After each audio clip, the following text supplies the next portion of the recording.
Okay, this is going to be the existing HVAC setup that we have here, guys. We're looking at a 24-inch width cabinet, so a D width. We also have the base can on the bottom right here with the coil that's a 5-ton. So we're looking at the line set running just directly behind here, running in with the exhaust and the fresh air, and it just comes out through this access. You got 3-inch transitioning to 2-inch PVC for the exhaust and the fresh air.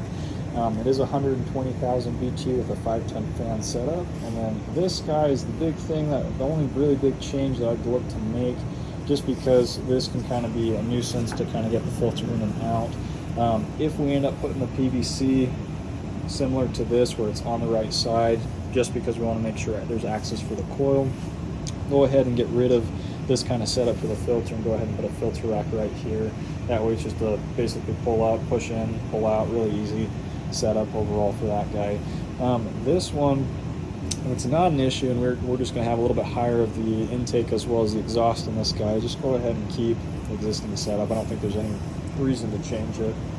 He's got two 16 by 25 by 1 filters. He uses one per, but that would actually keep him with existing filters instead of switching this over to probably be a 20 by 25 by 1 filter and filter rack for the new setup if we ended up putting a filter right here. You also got 3/4 PVC running directly down for this drain line right here. It is connected with the softener.